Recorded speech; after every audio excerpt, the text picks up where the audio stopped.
This is the story of how my village survived Ebola. Bats brought the tiny Ebola germs, too small to see, so small, yet so dangerous. Without realizing, Grandfather rubbed a little blood in his eye. Ebola germs came into his body.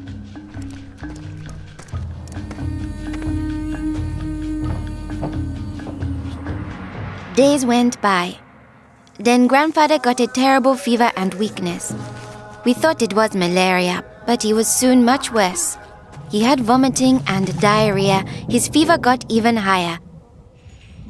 I ran to get the nurse. But Grandfather had already died.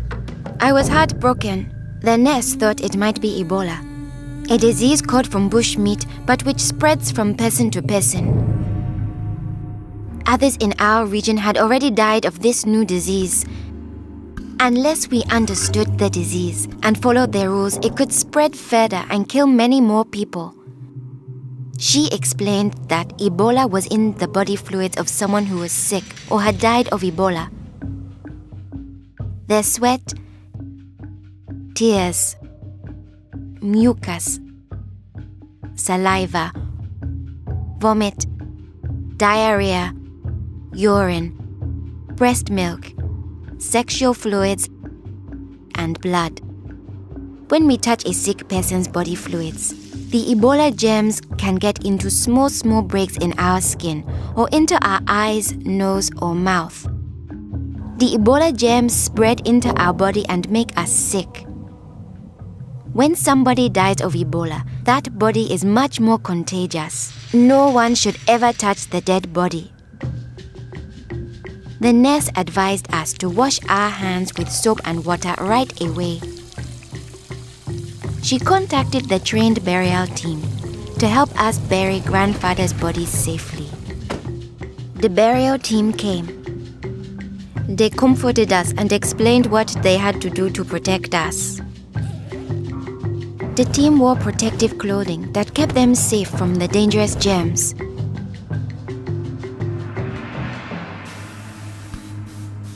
They sprayed Grandfather's room and his body with chlorine to destroy the Ebola germs. They put his body safely away in a bag. To prevent the spread of Ebola, no one could touch the body of anyone who had died with signs of the disease. They also burned his mattress, bedding, and clothes, anything that might have his germs. All these actions made us safer. It was too great a risk to follow all our traditions, but we still honored Grandfather in the time of Ebola.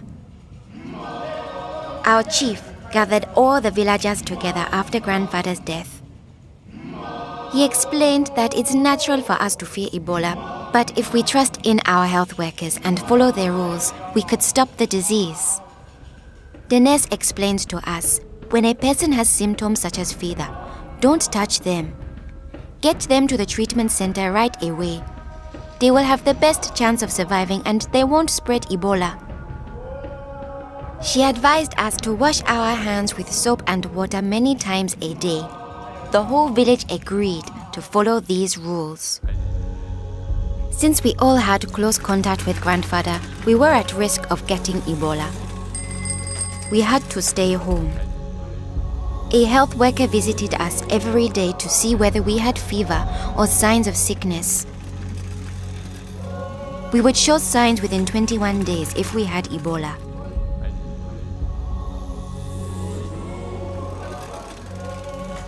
Many days passed, and I thought we would all stay healthy. But one morning, I found my mother burning with fever. I knew I couldn't touch her. She was now contagious.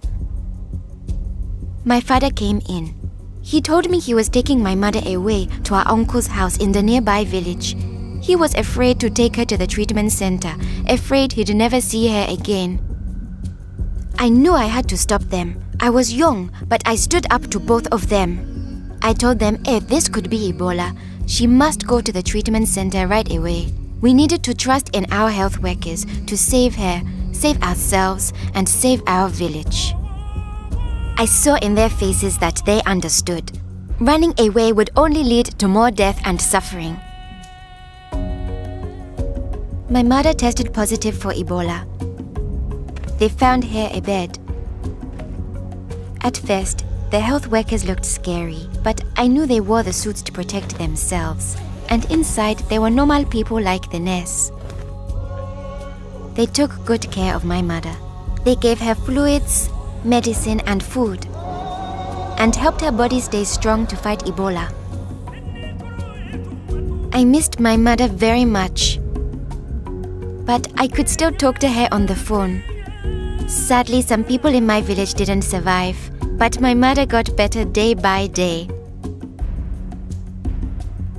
Soon, we were able to see her from a safe distance. One day, the nurse announced that my mother would live. Now we were safe to hug and kiss her. It was a day to celebrate. Our village followed their rules. We trusted our health workers, brought us sick for care right away, called for the safe burial team when one of our people died, and we always wash our hands with soap and water.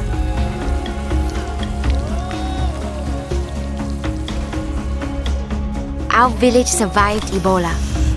Yours can too.